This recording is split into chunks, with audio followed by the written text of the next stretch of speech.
अब आप बगैर फ्रिज, बगैर बर्फ, बगैर बिजली के ढेरों ढेर पानी को मिनटों में यक ठंडा कर लेंगे और ये पानी हमारी सेहत के लिए बहुत अच्छा भी होगा। अब आपको फ्रिज की बिल्कुल जरूरत नहीं पड़ेगी पानी को ठंडा करने के लिए।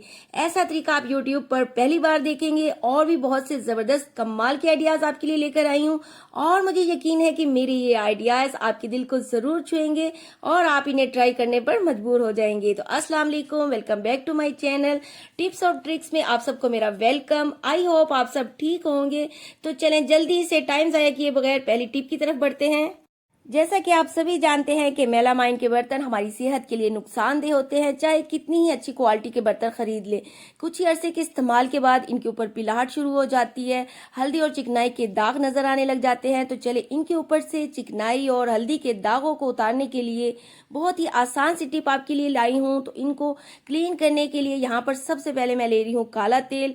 बर्तन साफ करने का ये आपको ईजिली बाजार से मिल जाएगा और अक्सर जहाँ से ना साबुन और खुला सरफ मिलता है वहां से भी काले तेल के नाम से आसानी से आपको मिल जाएगा। थोड़ा थोड़ा सा बर्तनों पर इसको अप्लाई करेंगे स्पंज से। अच्छी तरह से आपने इसको फैलाकर 20 मिनट के लिए ऐसे ही छोड़ देना है। अभी हम ये स्क्रब बिल्कुल नहीं करना, 20 मिनट छोड़ देंगे। 20 मिनट गुजरने के बाद स्क्रबर या स्टील वूल से हल्का सा रगड़ कर इसको साफ कर लेंगे। और अगर काला तेल आपके पास ना हो तो आप इसकी जगह कपड़े धोने वाला ब्लीच भी इस्तेमाल कर सकते हैं। तो फ्रेंड्स चलें वॉश करने के बाद आपको इसका रिजल्ट भी दिखाती हूँ। जितने भी पिलाहट के दाग थे इन बर्तनों के ऊपर, चिकनाई के, हल्दी के दाग थे, बिल्कुल अच्छे से साफ हो चुके हैं। इस तरह से आप भी मेलामाइन के बर्तनों को साफ कर सकते हैं, चाहे वो कितने ही क्यों ना पुराने हो। इन जिद्दी दागों को सिंपल से मेथड से बहुत ही आसानी से साफ कर लेंगे। तो चलें जी, अच्छा जी, नेक्स्ट जो है टिप हमारी मनी सेविंग है। अक्सर घर में चार्जर्स खराब हो जाते हैं तो इनके जो अडॉप्टर हम फेंक देते हैं। तो आज की इस टिप को देखने के बाद आप इसे बिल्कुल नहीं फेंकेंगे क्योंकि इसका मटेरियल बहुत ज्यादा अच्छा होता है। तो इसकी बहुत ही जबरदस्त टिप आपके लिए शेयर करूंगी। अक्सर जब भी हम किचन में खाना पकाने या बर्तन वगैरह धोते हैं तो अक्सर मोबाइल पर कुछ ड्रामा वगैरह देखने का दिल करता है। तो इस तरह से मोबाइल पर हमारे गीले या चिकनाई वाले हाथ लगते हैं जिससे हमारा मोबाइल गंदा हो जाता है। तो आप इसको इस तरह से मोबाइल स्टैंड के तौर पर यूज कर सकते हैं। अब आप बेफिक्र होकर मोबाइल को किचन शेल्फ पर इस तरह से रख कर इंजॉय कर सकते हैं। तो चले जी, नेक्स्ट टिप भी बहुत ही जबरदस्त है। इस तरह के एयरिंग के हवाले से है। हम अपने कपड़ों के साथ इस तरह से मैचिंग इयरिंग्स पहनते हैं तो ये आर्टिफिशियल इयरिंग्स बहुत प्यारे तो लगते हैं मगर इनकी वजह से कान खराब हो जाते हैं। तो आपने क्या करना है, इस तरह से लहसुन का एक अदद जवा ले लेना है और अब आपने अपने एयरिंग को पकड़कर लहसुन के अंदर रगड़ लेना है या इस लहसुन को इस एयरिंग में डालकर कुछ देर के लिए रख दे। इस तरह से लहसुन का जूस जो है वो एयरिंग के अंदर अच्छे से लग जाएगा। तो फिर आप अपने कानों में इसे पहने, आपके कान कभी खराब नहीं होंगे। मेरे खुद कानों में आर्टिफिशियल कांटों की वजह से बहुत ज्यादा दर्द होता था तो मैंने पहले ये टिप खुद ट्राई की है, फिर आपसे शेयर की है। तो चले नेक्स्ट टिप भी मेरी बहुत ही जबरदस्त यूजफुल है। साबुन के हवाले से है। इस तरह से जब भी हम साबुन को निकालते हैं यूज करने के लिए तो इनकी कवर को हम फेंक देते हैं। तो आज मैं ऐसी जबरदस्त स्पेशल टिप आपके लिए लेकर आई हूँ। जब भी आप साबुन को निकाले तो इसकी कवर को फेंकने की बजाय इसकी बैक साइड पर आपने डबल टेप लगा देनी है, अच्छे से चिपका लेनी है। तो चले अब आपने क्या करना है, अपने सिंगार मेज के साइड पर दीवार जो है उस पर आपने इसको चिपका देना है जहां पर ये बिल्कुल नजर भी ना आए। जब भी हम बालों को कंघी करते हैं तो बालों को इधर उधर फेंक देते हैं या बास्केट में फेंक देते हैं। तो आज से आपने क्या करना है, बालों को कंघी करके इस कवर के अंदर रखकर ऊपर से अच्छे से बंद कर देनी है। क्योंकि बालों को जब हम कचरे में फेंकते हैं तो उससे हमारे सर में भी बहुत ज्यादा दर्द होता है। तो इस तरह से बालों को जब स्टोर कर ले, किसी मिट्टी में दफन कर दे या पानी में बहा दे। तो वीडियो देखते देखते अगर यहाँ तक पहुंच चुके हैं तो जल्दी से लाइक भी कर दें और चैनल को जरूर से सब्सक्राइब भी कर दें। तो नेक्स्ट टिप मेरी चीनी के हवाले से है। अक्सर जो है नमी में चीनी जो है में गुठलियां बन जाती हैं या बारिश हो तो चीनी गीली गीली हो जाती है। तो आप अभी से चीनी को महफूज करने के लिए क्या करें, एक टिश्यू पेपर लें और उसके ऊपर थोड़े से कच्चे चावल डाल दें और फिर इसको बंद कर लें। चाहे तो ऊपर से ना रबर बैंड से सिक्योर कर लें और चीनी के दरमियान में इस तरह से रख कर चीनी को बंद कर लें। इस तरह से आप जितनी मर्जी चीनी स्टोर करेंगे इससे गुठलियां नहीं बनेंगी। ये फटाफट से नेक्स्ट टिप को देख लेते हैं। नेक्स्ट टिप मेरी इस तरह के लोशन को लेकर है। खुश्क हवाएं आजकल चल रही है, स्किन बहुत ड्राई हो जाती है तो हम फिर लोशन तो लगाते हैं मगर लोशन की वजह से चेहरा, हाथ, पाँव जो है ना वो बहुत ऑयली ऑयली से हो जाते हैं। तो हम क्या करेंगे, जब भी इस तरह से लोशन को हाथ पर लगाएंगे तो बिल्कुल थोड़ा सा लोशन लेकर उसमें आपने थोड़ा सा पानी डाल लेना है। अगर आपकी बोतल में थोड़ी मिकदार में लोशन कम रह गई हो तो आप उसी लोशन में भी थोड़ा सा पानी डालकर अच्छे से मिक्स करके रख सकते हैं। इस तरह से देखिए आपको बिल्कुल पता ही नहीं चलेगा कि लोशन लगाया हुआ। इस तरह से देखिए स्किन बहुत ही अच्छी लगेगी, ड्राई भी नहीं होगी और इस तरह से लोशन जल्दी से खत्म भी नहीं होगा। नेक्स्ट टिप मेरी बहुत ही जबरदस्त हेल्पफुल है अगर खुदा ना खास्ता कभी किसी का हाथ जल जाए, क्योंकि अक्सर हम तो जब भी खाना बनाते हैं तो हमारा हाथ जल ही जाता है और गर्मियों में तो बहुत ज्यादा उस पर जलन होती है। तो फौरन से आपने आटा लेना है और उसके ऊपर थोड़ी सी टूथपेस्ट लगाकर उस जगह पर लगाए। इंस्टेंट यकीन जाने आपकी जली हुई जगह पर ठंडक पहुंचेगी और आटे की वजह से उस जगह पर छाले भी नहीं बनेंगे। तो नेक्स्ट टिप मेरी इस तरह की बर्तन धोने वाली स्टील वुल के हवाले से है। ये बड़ी काम की चीज है। अक्सर कैंची की धार कम हो जाती है तो आपने स्टील वुल के ऊपर 10 से 15 दफा जो है ना कैंची को चलाना है। आपकी कैंची की धार मिनटों में तेज हो जाएगी। आपको बाजार जाके तेज करवाने की बिल्कुल जरूरत नहीं पड़ेगी। ऐसे लगेगा जैसे आपने बाजार से इसको तेज करवाया। तो कैंची या छुरी को आप इस तरह से तेज कर सकते हैं। लाइव आपको चेक करके भी दिखाती हूँ कि कैंची बहुत अच्छे से तेज हो चुकी है। इस तरह से आप अपने पैसे बचाकर घर में ही कैंची और छुरियों को तेज कर सकते हैं।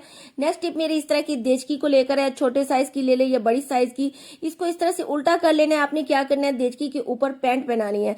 वो पैंट पहनानी है जिसकी वेस्ट कम हो। आपके बच्चों को वो पैंट डालते हुए उसकी जो इलास्टिक है तंग करती हो।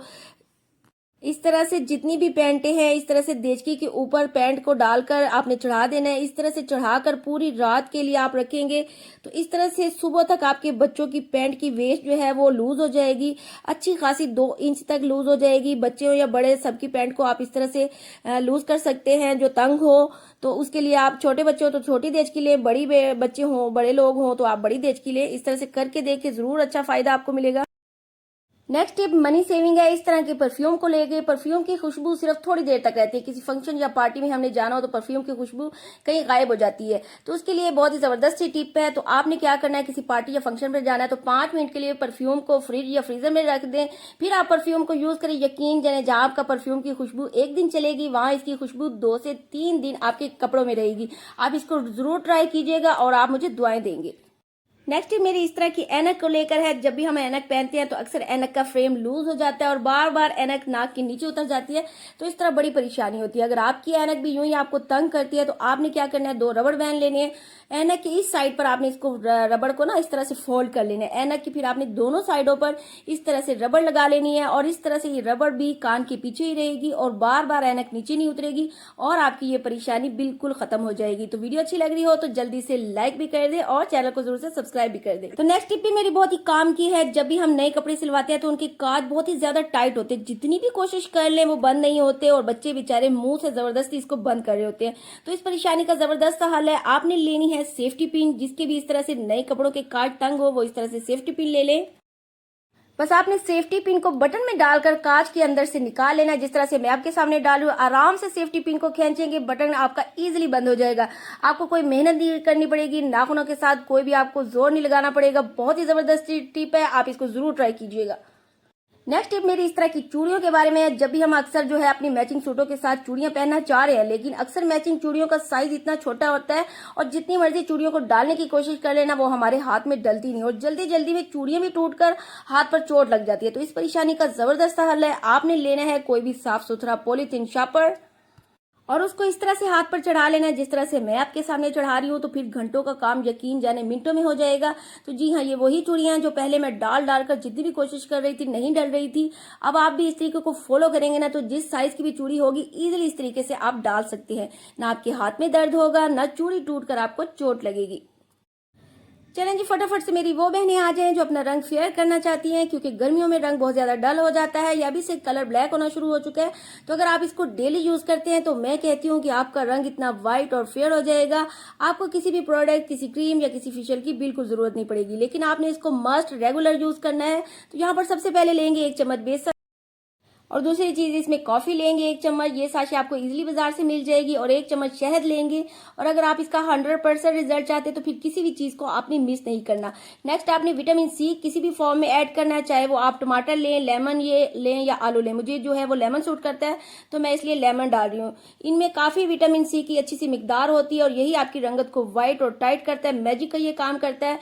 1 से 2 चम्मच आपने फिर इसमें अर्के गुलाब डालकर इसको थिक सा पेस्ट बना लेना है। अब आपने इसको लगाना किस तरह से है वो बिल्कुल मिस नहीं करना। आपने इसको 15 से 20 मिनट लगाकर छोड़ देना है और फिर 2 से 3 मिनट आपने इसको मसाज करना है। फिर आपने इसको धोना है। फ्रेंड्स, यकीन करें, माइंड ब्लोइंग इसके अमेजिंग रिजल्ट है। एक बार मेरे कहने पर आप इसको जरूर ट्राई कीजिएगा। आपको इतना अच्छा रिजल्ट मिलेगा कि आप इसे डेली लगाने पर मजबूर हो जाएंगे। और इस रेमेडी को ट्राई करके आपने मुझे कमेंट में जरूर बताना है कि आपको ये इसका रिजल्ट कैसे मिला है। तो चलें जी, जो अपने बालों को चमकदार और सिल्की बनाना चाहता है वो ये रेमेडी जरूर ट्राई करे। इससे आपके बाल शर्तिया काले लंबे हो जाएंगे। इसके लिए सिंपल आपने 1 टेबलस्पून चाय की पत्ती लेनी है, जो भी आपके घरों में यूज होती है, आपने बस वो 1 चम्मच पत्ती लेनी है और उसको 1 कप पानी में डाल देना है। अब चाय की पत्ती को पानी में डालकर इतना पकाना है कि अच्छे से ये अपना कलर निकाल ले।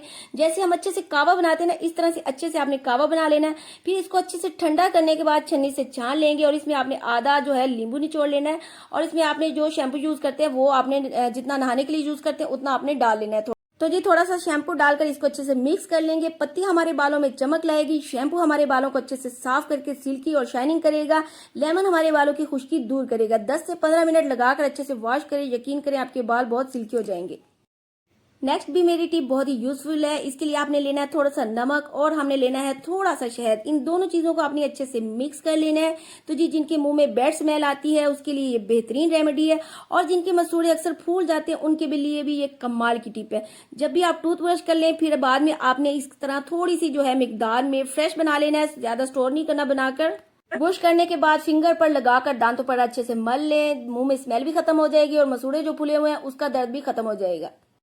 चलें जी फटाफट से लास्ट टिप की तरफ चलते हैं। बगैर फ्रिज, बगैर बर्फ, बगैर बिजली के ढेरों ढेर पानी को बहुत अच्छे तरीके से ठंडा कर सकते हैं, और ये टिप 100% वर्क करती है। खुला चैलेंज आपको करती हूँ। इस टिप की मदद से जब आप पानी को ठंडा करके पीते हैं तो 2 फायदे होंगे। एक तो बिजली जाया नहीं होगी, और गर्मियों में वैसे भी बिजली बहुत जाती है और इतने घंटे बिजली होती ही नहीं है। और दूसरा, इस तरीके से पानी आपके लिए मैदे के लिए बहुत ही यूजफुल है और सेहत अच्छी रहेगी। सिंपली आपने लेनी है ढेर सारी रेत, और इसको चाहे तो किसी भी खुले बर्तन में डाल लें, या ज्यादा यक ठंडा पानी पीना चाहते हैं तो मेरी तरह मट्टी की परात, जिसे सानक भी कहते हैं, इसमें रेत डालें और इस रेत के अंदर मोटर का ताजा पानी आपने डाल देना है। आपको मालूम ही होगा कि रेत की तासीर ठंडी होती है, और जब इसे मट्टी की सानक में डालकर आप रखेंगे तो सोने पे सुहागे का काम करेगी।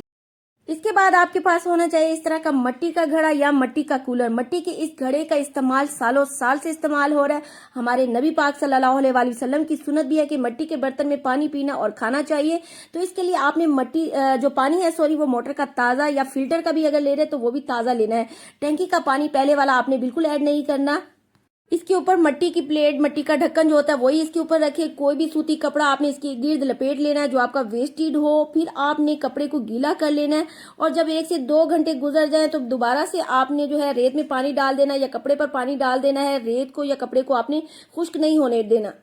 और जब आप घड़े में पानी डालकर इस तरीके को फॉलो करेंगे ना तो यकीन जानिए ये पानी ऐसे ही ठंडा होगा जैसे फ्रीज का होता है, और इस तरीके से यक ठंडा बर्फ जैसा पानी आपको मिलेगा। तो लाइट हो या ना हो, बगैर बिजली, बगैर बर्फ के ठंडे पानी का मजा ले सकते हैं आप।